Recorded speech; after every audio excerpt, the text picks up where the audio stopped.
নুসরাতকে আগুনে পুড়িয়ে হত্যা মামলার আরও 2 আসামি গ্রেফতার। জামায়াতের রোকন অধ্যক্ষ সিরাজ ভোল পাল্টিয়েছেন বারবার।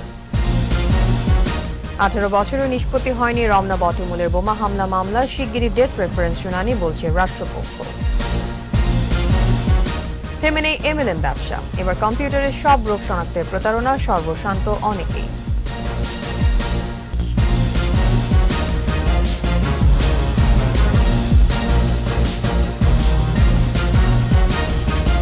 শুনছিলেন ফার্স্ট সিকিউরিটি ইসলামী ব্যাংক লিমিটেড সংবাদ শিরোনাম। আমন্ত্রণ জানাচ্ছি সকাল 9টার 21 সংবাদে। আপনাদের সাথে থাকছি আমি তাসনিম আফিফা। সংবাদে আরো থাকছেন, রামনবমী পালনে অনড় বিজেপি, মোদির ভরাডুবি হবে বললেন মমতা। মেড ইন চায়না বানানোর অভিযোগ রাহুলের।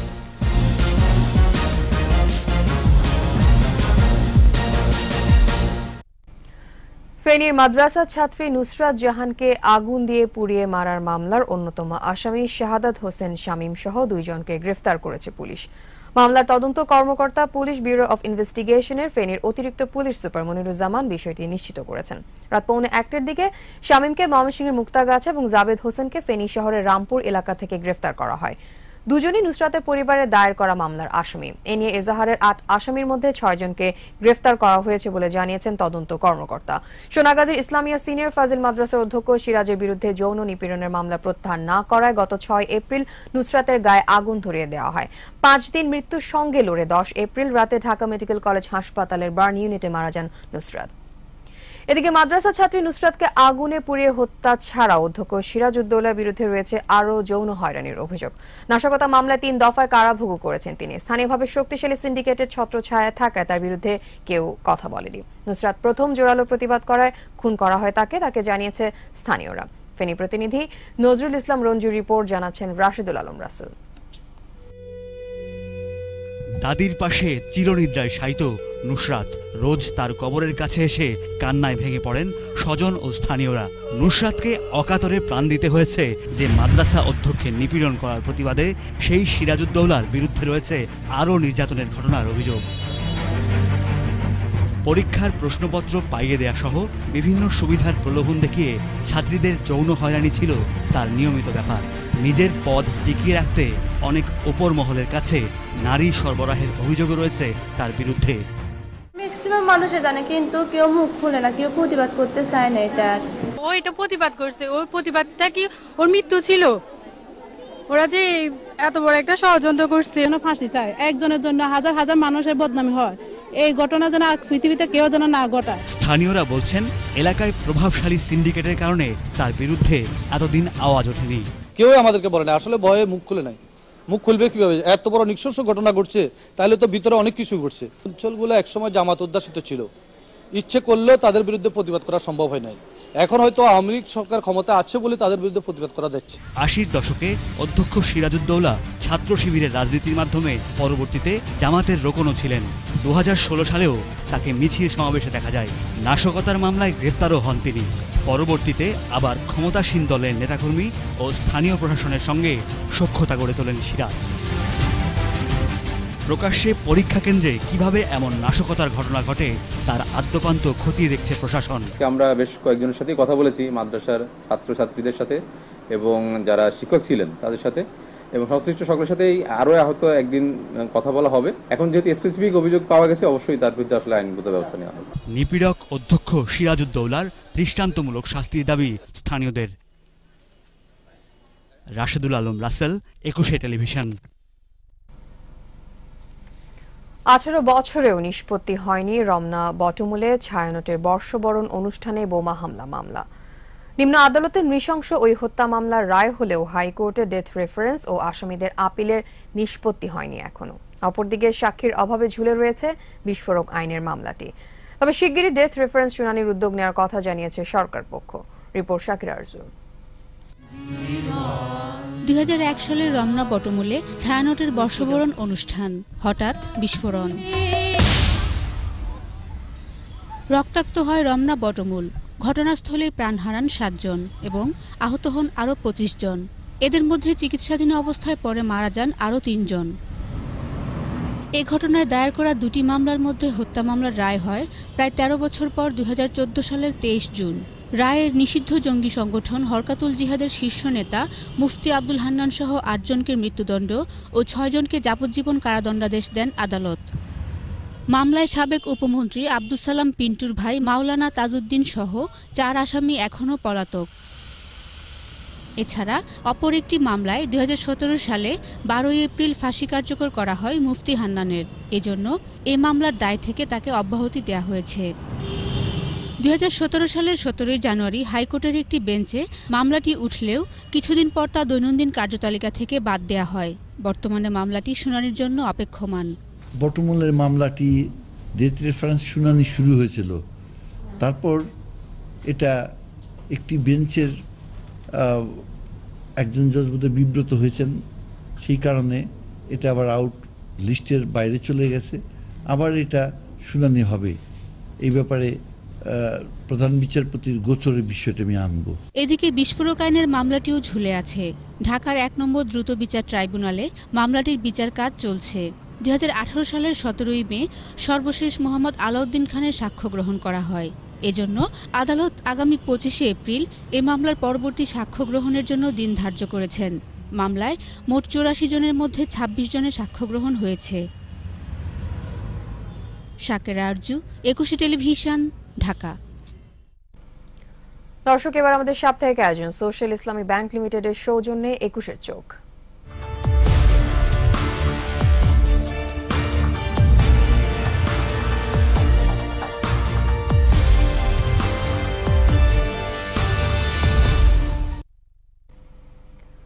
এমএলএম ব্যবসায় সর্বশান্ত হওয়ার অভিজ্ঞতা থাকলেও থেমে নেই এমএলএম প্রতারণা। এবার কম্পিউটার অ্যাপসের মাধ্যমে মানুষের শরীরের সব সমস্যা নির্ণয় ও সমাধানের নামে সাধারণ মানুষকে সর্বশান্ত করছে কেলিংক ইন্টারন্যাশনাল নামের একটি প্রতিষ্ঠান। ভুইফোর প্রতিষ্ঠানটি ব্যবসার নামে মানুষের সঙ্গে প্রতারণা করছে বলে জানিয়েছে ওষুধ প্রশাসন চিকিৎসক ও ফার্মাসিস্টরা। বিস্তারিত জানাচ্ছেন সাইদুল ইসলাম। ১৯৯৯ সাল থেকে বাংলাদেশে শুরু হওয়া এমএলএম ব্যবসার সুখকর চিত্র দেখা যায়নি কখনোই। এক শ্রেণীর মানুষ সমাজের উচ্চবিত্ত প্রভাবশালী গুণীজনদের নাম ভাঙিয়ে প্রতারণার জাল ছড়িয়ে নিঃস্ব করে দিচ্ছে অনেককে। আপনাদের অর্থনৈতিক স্বাধীনতা কিভাবে আসতে পারে? জিরো থেকে হিরো এমন স্লোগান দিয়েই সাধারণ মানুষকে বোকা বানাতে ব্যস্ত কেলিংক ইন্টারন্যাশনালের কর্মকর্তারা। সেখানে গিয়ে দেখা যায় প্রচুর মানুষের আনাগোনা, যুবক থেকে বৃদ্ধ সব বয়সের মানুষের ভিড়। সবাই এসেছেন শারীরিক বিভিন্ন সমস্যার সমাধানের আশায়। মানুষের মগজ ধোলাই ব্যস্ত এই প্রশিক্ষক। দেখানো হয় কিভাবে মাসে লাখ লাখ টাকা আয় করা যায় আর তার আকাশচুম্বী স্বপ্ন। কম্পিউটারে একটি অ্যাপসের মাধ্যমে মানুষের শরীরের সমস্ত ব্যাধি বর্ণনা করা হচ্ছে। পা থেকে মাথা পর্যন্ত কোন কোন রোগ আছে তার সবই নির্ণয় করা হচ্ছে কম্পিউটারের মাধ্যমে। ক্যালসিয়াম হালকা একটু লসের দিকে। যিনি মানুষের শরীরের সব পরীক্ষা নিরীক্ষা করছেন তার মেডিকেল সায়েন্সের কোনো জ্ঞানই নেই। মাদ্রাসা থেকে কোনো মতে আলিম পাস করেছেন। অবশ্যই দরকার। আমরা বলি এটা ধারণা আপনার, এটা আপনার যে সবকিছু এটা পাবেন এরকম না। কেলিংক ইন্টারন্যাশনালের রয়েছে বিশাল ওষুধ ভান্ডার আর ফুড সাপ্লিমেন্ট। এগুলো কোথায়, কারা, কিভাবে তৈরি করেছেন ও মান নিয়ন্ত্রণ করেছেন সেটি খুঁজে পাওয়া দায়ী। প্রতিষ্ঠানটিতে অন্তত ১৬ ধরনের ফুড সাপ্লিমেন্ট আছে।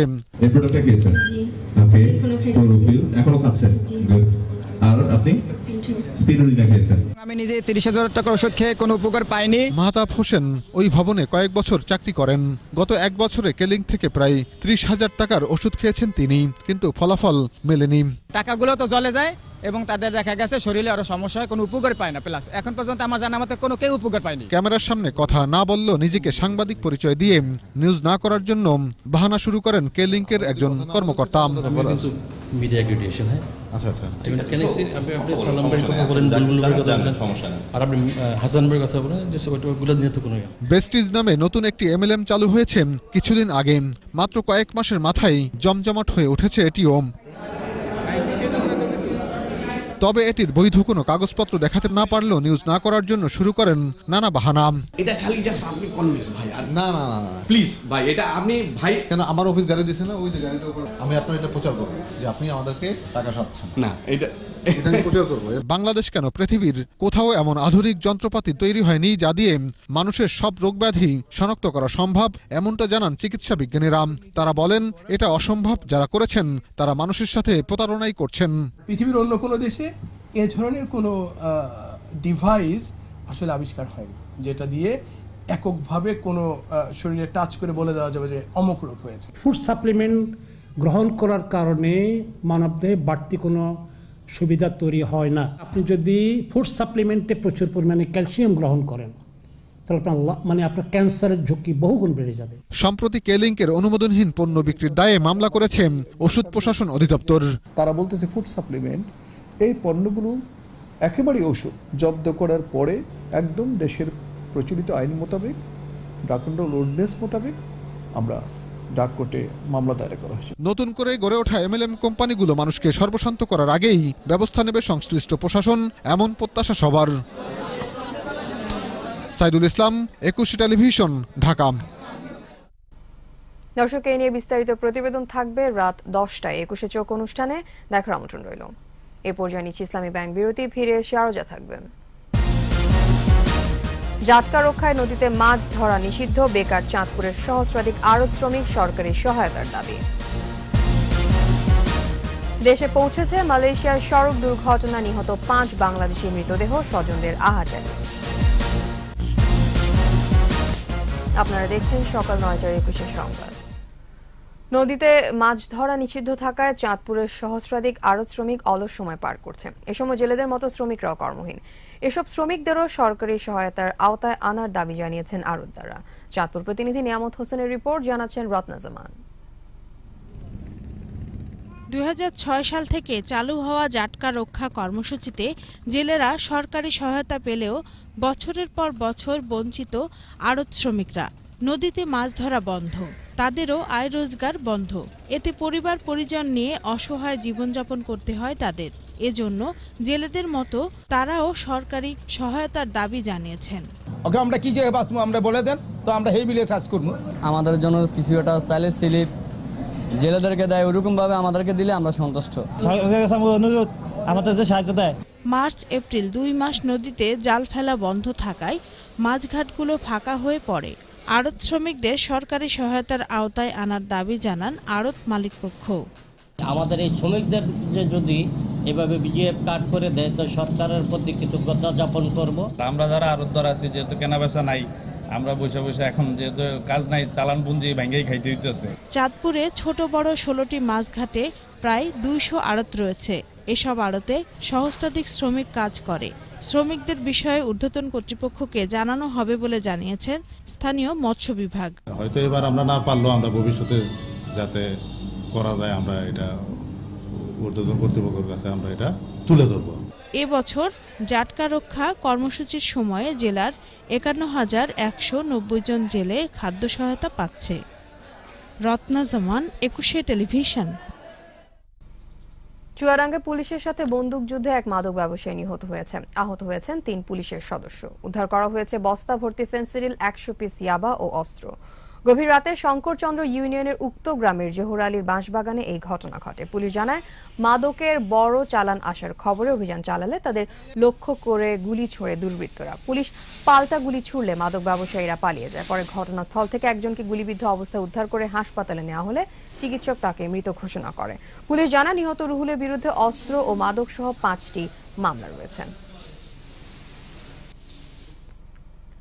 মালয়েশিয়ার সড়ক দুর্ঘটনায় নিহত 5 বাংলাদেশি মৃতদেহ পৌঁছেছে।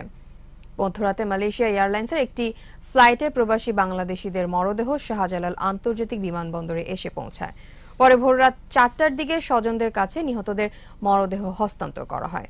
সড়ক দুর্ঘটনায় নিহতরা হলেন মোহাম্মদ মুহিন, মোহাম্মদ সোহেল, রাজীব মুন্সি, আলামিন ও গোলাম মোস্তফা। এদিকে দুর্ঘটনায় নিহতদের মরদেহ গ্রহণ করতে শাহজালাল আন্তর্জাতিক বিমানবন্দরে ভিড় করেছেন স্বজনেরা। লাশ পেয়ে কান্নায় ভেঙে পড়েন তারা। রেডি ছিল, রেডি কাটাই ডিউটিতে যাচ্ছিল, এমন টাইমে মানে মনে করেন যে বাস দেয় 5টা বাসের মধ্যে লাস্টে যে বাসটা যাইতেছে ওই বাসটাতে আমার ভাই ছিল আর কি।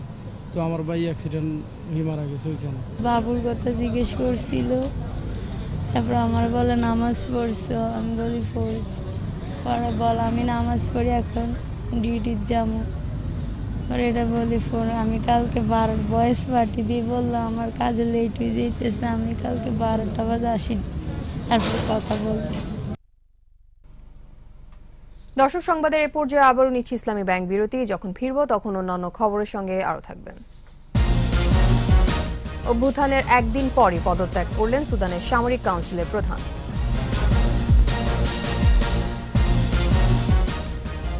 ইংলিশ প্রিমিয়ার লিগে ঘরের মাঠে লিস্টার সিটির হার, এগিয়ে গেল নিউক্যাসল ইউনাইটেড। শেষ করছি সকাল 9টার 21 সংবাদ। যাবার আগে ফার্স্ট সিকিউরিটি ইসলামী ব্যাংক লিমিটেড সংবাদ শিরোনামগুলো আরো একবার। নুসরাতকে আগুনে পুড়িয়ে হত্যা মামলার আরো 2 আসামি গ্রেফতার, জামায়াতের রোকন অধ্যক্ষ সিরাজ ভোল পাল্টিয়েছেন বারবার। 18 বছরও নিষ্পত্তি হয়নি রমনা বটমূলে বোমা হামলা মামলা, শিগগিরই ডেথ রেফারেন্স শুনানি বলছে রাষ্ট্রপক্ষ। থেমে নেই এমএলএম ব্যবসা, এবার কম্পিউটারের সব রোগ শনাক্তের প্রতারণার সর্বশান্ত অনেকেই।